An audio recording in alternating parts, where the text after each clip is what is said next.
supposed to work a lot. I feel like the weather's messing with it.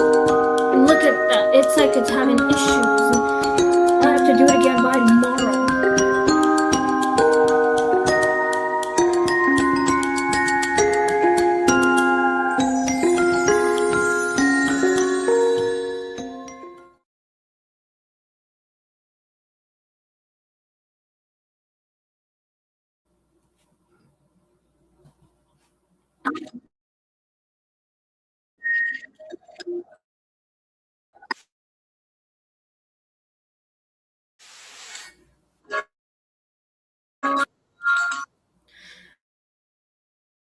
Hey guys, sorry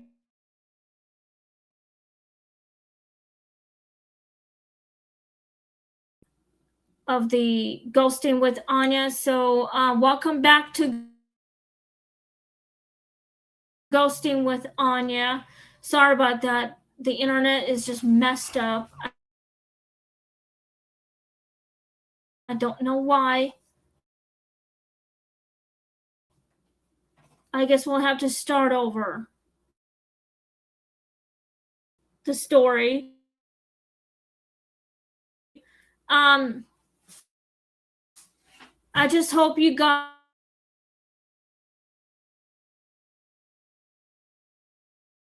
on my podcast because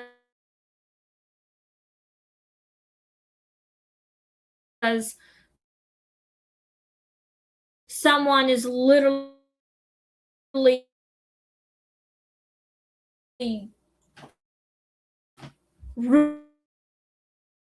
ruining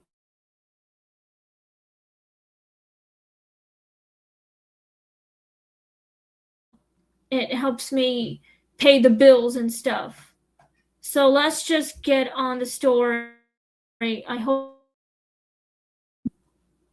don't really know what's happening. Clearly something's messing with it. So let's start the story again. Sunday School Classroom, episode 134 of season 5. Beth had volunteered to teach Sunday school for years and considered herself too practical to be bothered by old building nerves. The little classroom on the east side of St. Andrew's Church was warm but cheerful, with low shelves, laminated Bible scenes, and a faded rug patterned with stars most Sundays. It was noisy enough to feel completely ordinary, full of restless children, markers without caps,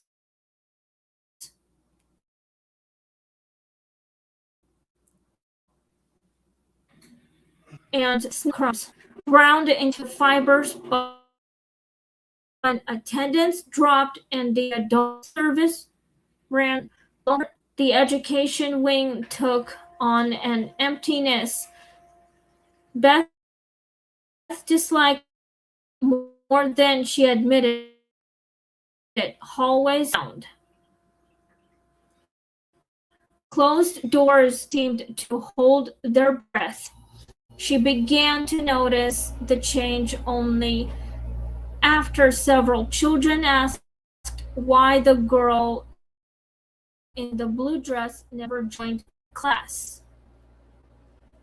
At first, thought the kids were copying one another, building a story from one child's imagination the way children do. But the descriptions remained strangely consistent even when asked them separately. They all mentioned a girl about 7 or 8 years old with dark back by a ribbon, a blue dress with tiny white flowers, and shoes. No sound on the tile. Some said the girl stood in the hall peeking through the classroom window. Others said she sat in the last songs and disappeared before snack time. One little boy insisted she never colored because she didn't know where the crayons were anymore.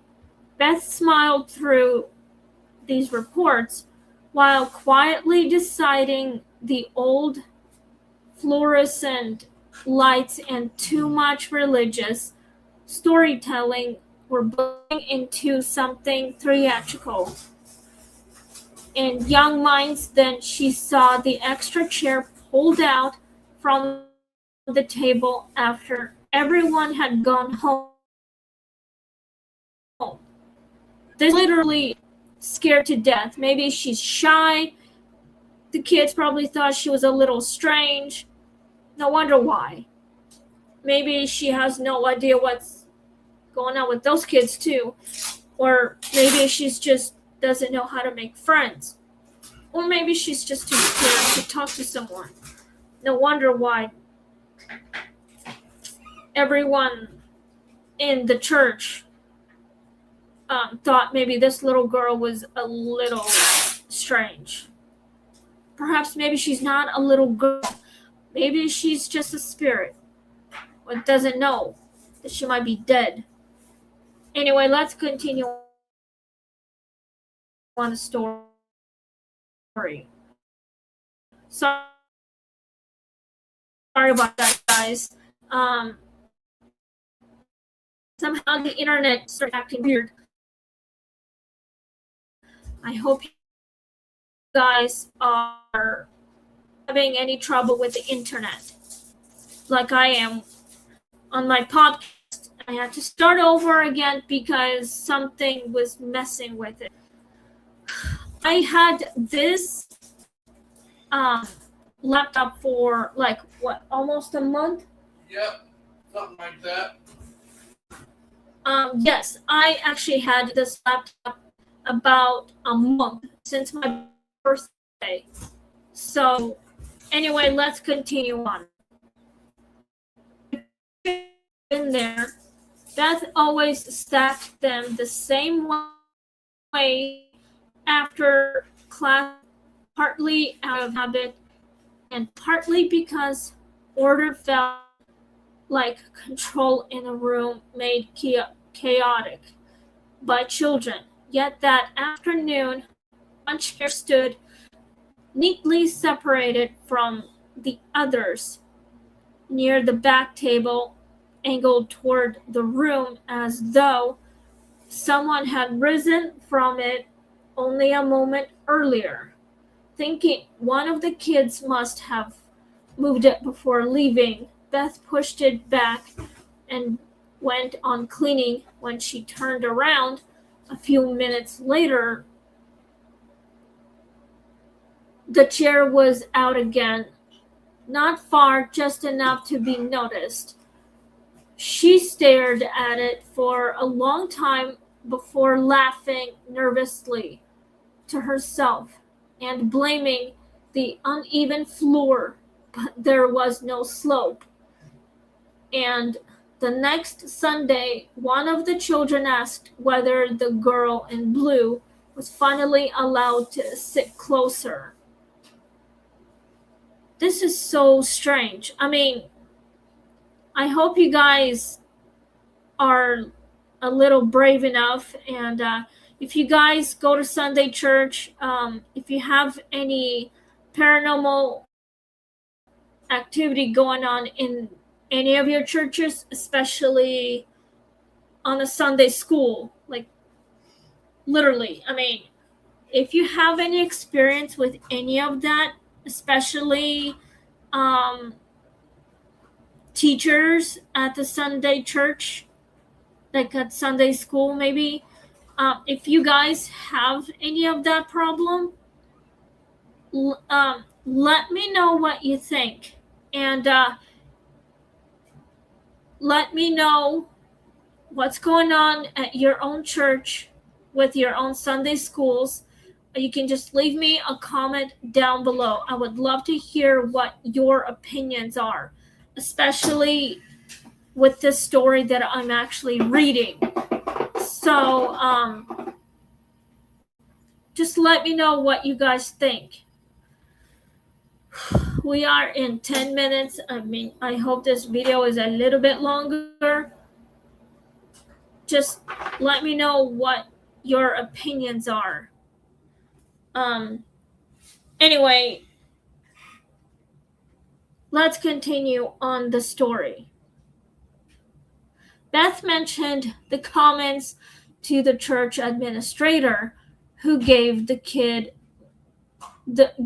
kind of tight smile adults use when they want a conversation to end before it becomes inconvenient.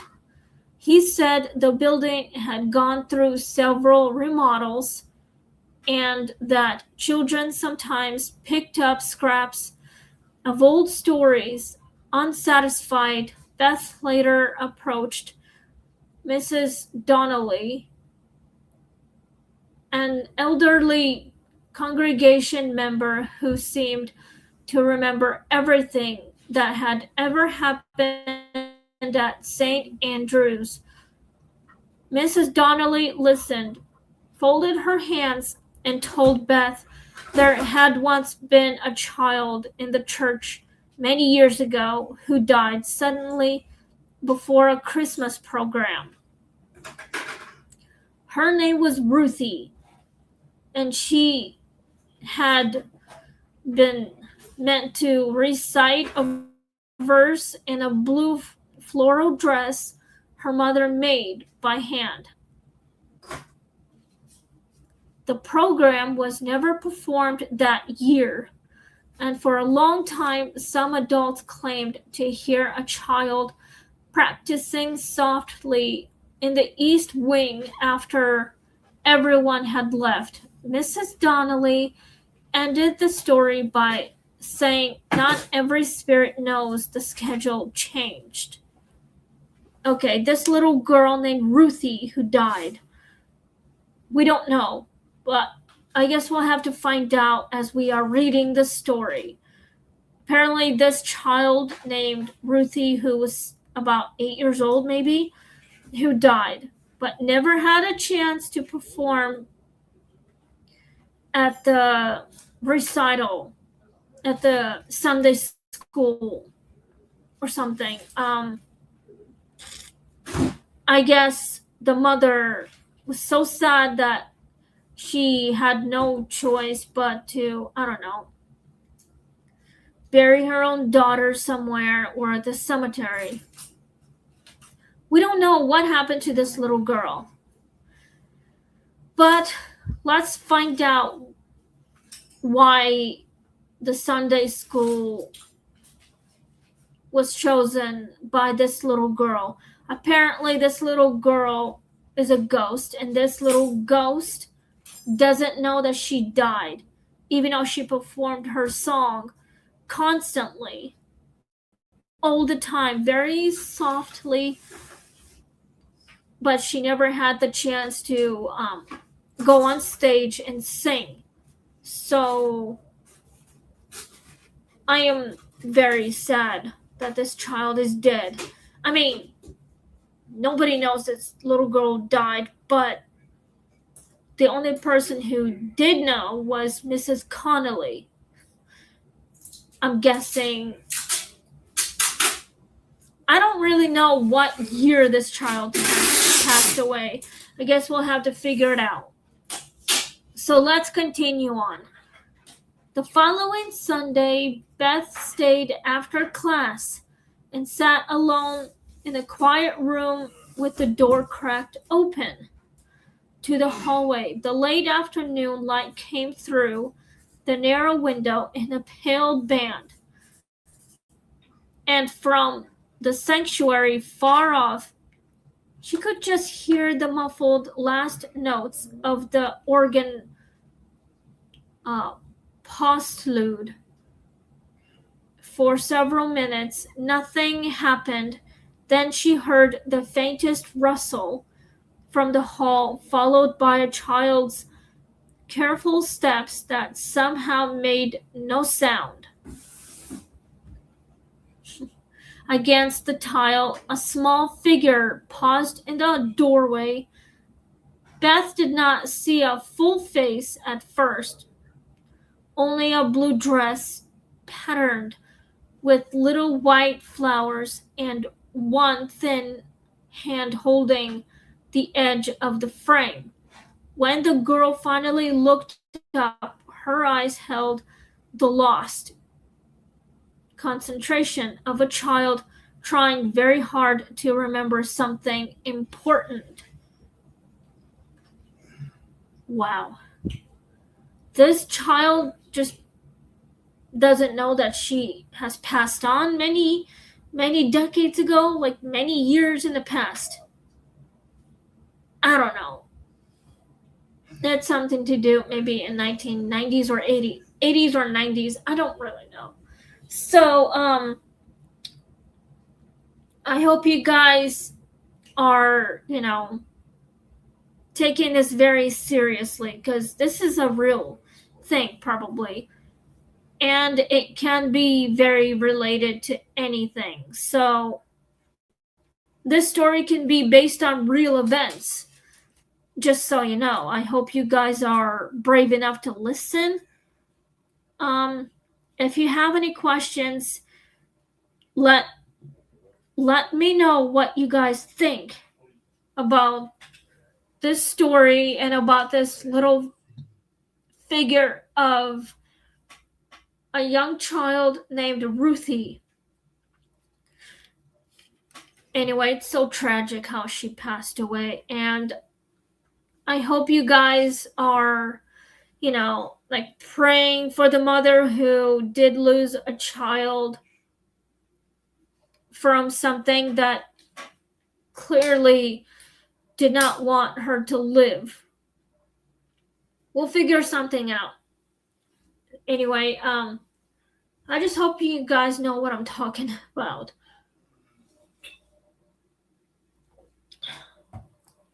Okay. Beth, to her own surprise, was not as frightened as she expected. The room felt sad rather than dangerous, like a place where waiting had gone on too long. Very gently, she asked the girl whether she was looking for class. The figure did not answer directly. Instead, she stepped toward the back table and looked at the chair that always seemed to move on its own. Beth pulled it out the rest of the way without taking her eyes off the child. The girl gave the smallest nod and sat down, or seemed to, for her outline softened the moment she touched the chair. Then, in a whisper so thin Beth almost doubted it, the child asked, "Did I miss my verse?" Beth felt tears rise before she understood why. "No," she answered. "You can still say it." Wow. I feel like this little child who passed away many decades ago that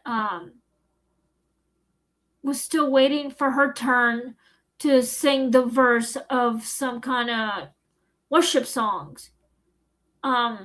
This little girl clearly wanted to sing, but apparently she never had the chance when she was alive, and that night that she passed away, I truly have no idea what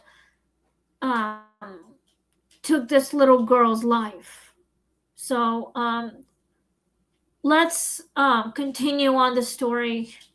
It's almost 10 o'clock, and I gotta get ready for tomorrow because we're gonna go see our friend Amber to get some more boxes, because we're gonna finish packing up our shit little by little. Maybe a couple boxes, maybe more. It depends. Yes. From then on, Beth changed how she ended Sunday school in that classroom. Once the children were gone, she would straighten the tables, pull one chair away from the others, and recite a short verse aloud into the quiet. She never told the younger children, the full story, but they stopped talking about the girl as though she were excluded and began referring to her as if she simply attended at a different time. Months later, during the church Christmas program, Beth left the East Wing door open while the while the children recited on stage near the final song. Several adults backstage heard a single child's voice joining softly from somewhere down the hall. Perfectly on pitch, no one panicked, no one ran to check. Some absences Beth had come to believe are less frightening when you stop treating them as interruptions and start treating them as unfinished belonging. This is just so sad, guys. And the tragedy of this little child, a mom died of a broken heart, maybe, and this little girl who loved going to Sunday school every Sunday. And at home, she practiced her songs because they were having some kind of Christmas party. Plus, when they were having some kind of worship Christmas songs or whatever, and I literally wish that I could have heard this little girl's voice. This little girl's voice was so beautiful, but this little girl's name was Ruthie, just like on a show that I've seen called Seventh Heaven. She was the baby in the family. So, but yeah, Ruthie was like 7 or 8 years old. She always loved going to Sunday schools, did everything she did before she died. They show episodes all the way to her teen years. Yeah, but this one is about a young girl named Ruthie who died, age 7 or 8. She's a spirit. She literally has no clue that she is a ghost. So, yeah. Found me a fish. What fish? Fish. The toy. I don't think she likes it anymore. Yeah. Well, anyway, it's just so tragic. Let me know what you guys think of this story that I just read to you all. Again, because something went wrong with the internet. I think it's probably the weather thing that was making it like unbelievable. So anyway, let's get started on this questions from the audience. We've got 10 questions. Hopefully you guys can leave me a comment down below and what you guys think of the story. How tragic that can be of a little child, and how creepy it can be at the Sunday school, especially. You need this Dexcom D7? I don't know if it's gonna work. I'll just throw it out then. Actually, it might, but I don't know. I never used it, but I'll just put it in the box. yeah. I'm putting a lot of your knitting needles in a small box with it. Are you gonna take the ones that I'm using? No, all the ones that were on this. You make crochet hooks and knitting needles. Yeah, I'm putting them all in a small box. Where's the box? I'm getting ready to assemble it. Okay, just don't touch my light purple crochet hook. I won't. Especially the one in that container. Don't mess with it. I won't. Okay, thank you. Sorry, my husband and I were talking about packing up our stuff, so he's gonna pack up some of my stuff, but not the ones that I'm using right now. But I will pack them probably, hopefully, in a few days. Anyway, let's get started on the story. Actually, let's get started on the questions. If any of you guys have questions about the story, now is the time to leave me a comment down below, especially about anything, like about the little girl named Ruthie and how she died, and how is she haunting the Sunday school since that tragic accident, or she must have died from natural cause, or whatever killed this little girl. Okay. Would you have believed the children about the girl in blue? Yes, I would. If I were a Sunday school teacher, yes, I literally would believe a child who's still alive, actually. If I ever saw this little girl named Ruthie, I would like to communicate with her and help her find whatever she was looking for. A classroom, maybe a stage, and help her sing the final verse of the worship song. I probably would, yes. Literally. I mean, it's just so tragic. Anyway, I hope you guys are doing okay. All right, let's go to number 2. What do you think Ruthie wanted most? Attention, memory, or completion? I think she wanted all the above. She wanted attention. She wanted to be remembered. Also, she wanted to complete the song that she never had a chance to when she was alive. So, I think this child named Ruthie definitely wanted to be remembered. She wanted to be acknowledged. She just wanted someone to notice her and help her, especially with the song. Let's go to number 3. Is a child's spirit in a church sadder than scary? Yes. Of course it is. The spirit of a young girl named Ruthie was only 8 years old.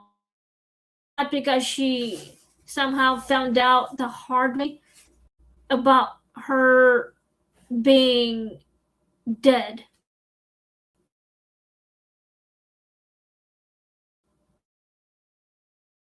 I don't know what killed her. Let's find out. I mean, if I would definitely ask this child, how did she pass away and what is keeping her as an earthbound, and how can I help this little girl find peace and find her mommy so she can be reunited with her mommy in heaven? I probably definitely would, yes. I would as well. My husband would definitely do the same thing if he contacted little Ruthie.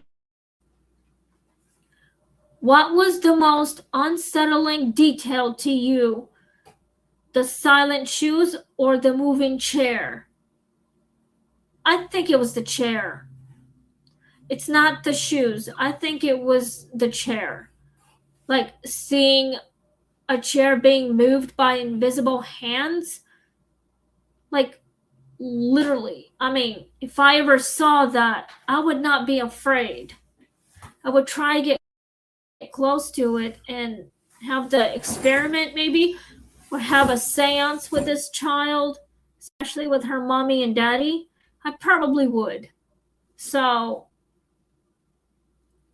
the unsettling would be the chair, not the shoes. Because if I saw silent shoes or heard that kind of stuff, if I ever hear silent shoes, it would probably not be making noises because the shoes were silent. But if the chair moved with a bunch of noises, I would probably hear that instead. So I think it's the chair. All right, let's go to number 5. We've got 5 questions left before I sign off. And yes, tomorrow night I will be back on live stream at the normal time, which is at 8 o'clock in the evening. So right after my husband gets off work, we're gonna go straight to our friend's house and pick up the rest of the box. So let's continue on this before I sign off. It is almost 10 and I gotta get cleaned up and get ready for tomorrow. So I'm just gonna take a break from crocheting. Maybe I'll make a sweater. It depends. I'm knitting right now. And hopefully this might be either another tank top or a sweater. We'll figure something out. We don't know yet. So anyway, I hope you guys are still awake and be very brave about the story. Let me know what you guys think about this, and if you have any opinions, if you guys have any questions about it, let me know in the comments down below. Do you think Beth did the right thing by speaking to the girl? Yes. Yes, she did. I think she did the right thing. If I were Beth, I would definitely want to communicate with this little girl. I would try and help her. I would literally try and find a way to help her find whatever she was looking for. I would help her with the music. I would help her complete her whatever she was doing, like songs, whatever she was singing, help her find her mommy or something like that. I would help her find peace instead of being trapped as an earthbound, like literally. So I think Beth did the right thing by speaking to her. All right, let's go to number 6. Why do unfinished performances make such powerful ghost story themes?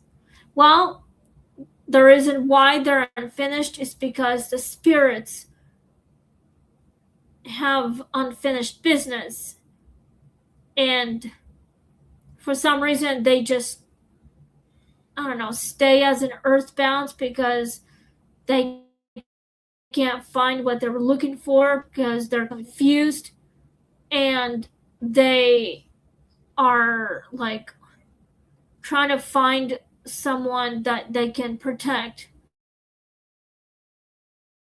Like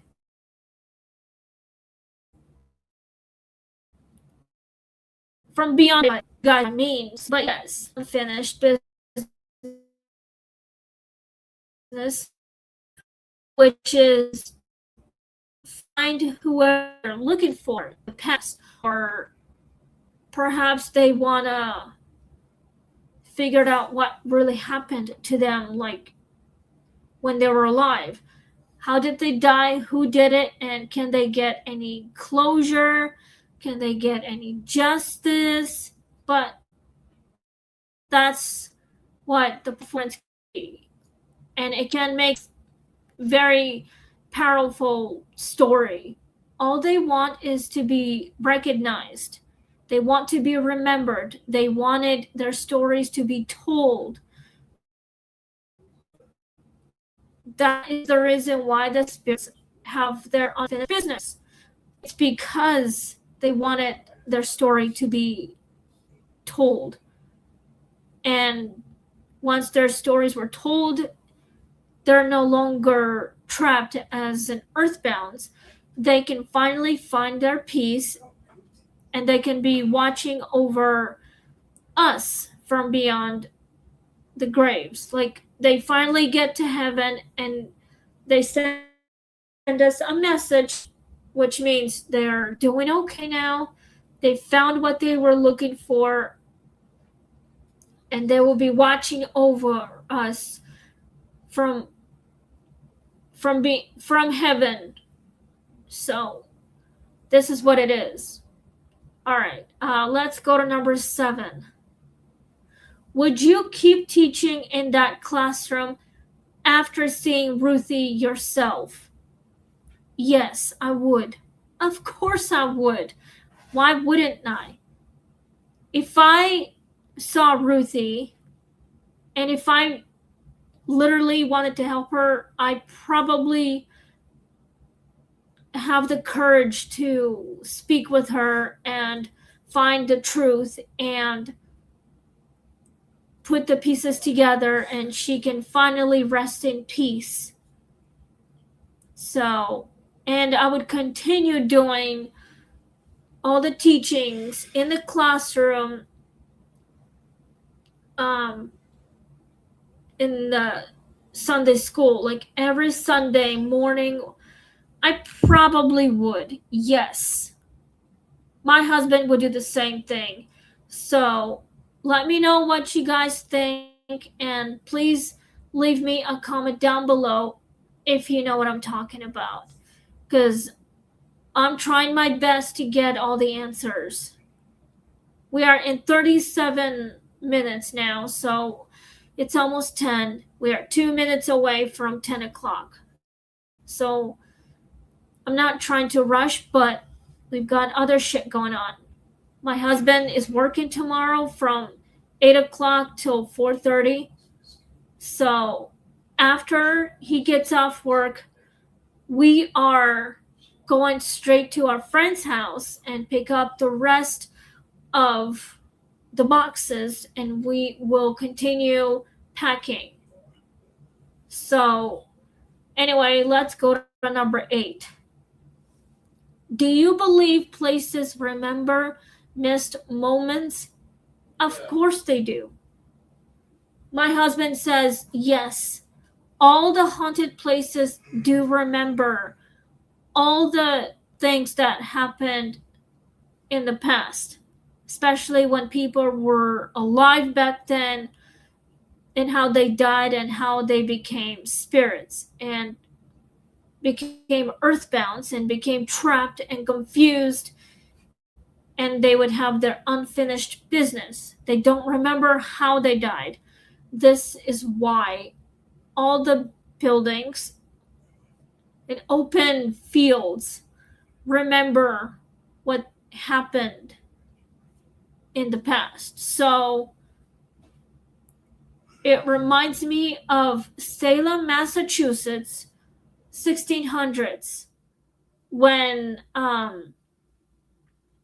all those witches were hanged because what they did to other people in the past. I mean, like in the freaking 1600s, they were accused of doing witchcraft, and this is why they died.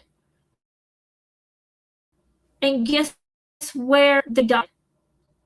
At the Hummel Park, right here in Omaha. Well, not the witches from Salem of Massachusetts, but I'm talking about other people that died at the Hummel Park and stayed haunted. People went missing. People walked straight like 100 steps up, and when the number changed, it's like 100 steps down straight to the underworld. Like they went straight to hell.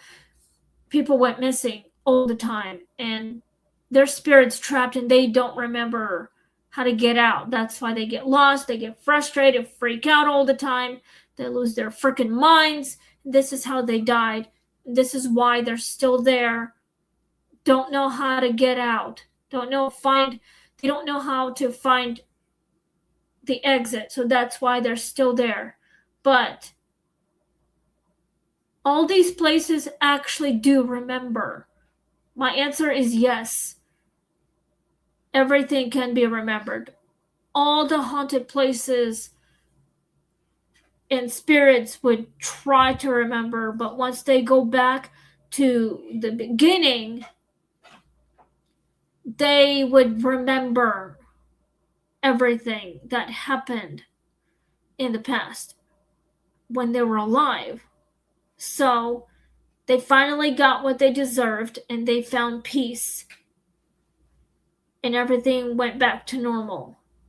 All right, let's go to number 9. We are in 41 minutes now. Why do children sometimes describe hauntings more simply than adults? Well, the reason why kids always describe a haunting the way they see it, it's because kids at age 7 or 8 years old actually can see adults probably would dismiss it because they don't hear it, they don't want anything to do with it because they're too scared, because they just cannot handle that. This is why they dismiss it. That's why they can't see spirits. That's why they can't do anything about it. Only little kids. Some adults were born with the gift. Some can see it because some were born psychic mediums, some were born a bit different than others. Some actually were born ordinary. Like, they're paranormal, some are not. Because what if they had their near death experience, and that's when their lives were changed forever, and this is why they could see spirits now? Because of that near death experience in the past. But children can see whatever they see. It depends what comes to them. Okay, so we've got the last question before I sign off. If you could help one ghost finish something, would you? Yes. Of course I would. Whatever this ghost was looking for and whatever the spirit wanted to finish, I would totally help. So, whatever the spirit wanted help with, I think Beth finally helped this little girl sing this final verse of the song. I don't know what song they were singing, but I'm actually glad that Bethany helped her. So this little girl in a blue dress, Ruthie, that was her name, and finally found what she was looking for, and she finally completed the song, and now Ruthie can rest in peace. And Beth can continue working on that Sunday school classroom with a bunch of other children. It's all good. All right, guys, we are out of time, so just want to say thank you guys for tuning in, and thank you for staying awake and staying for about 45 minutes of the story. Tomorrow night I will be back at 8 o'clock in the evening, and there's a new story coming up. But tomorrow will be on episode 135, and hopefully that the weather does not mess with my internet. That way I can work on these episodes without having trouble of the live stream. So the story we will be doing is called The Porch Swing at Hollow Creek. This is actually a new one, so it is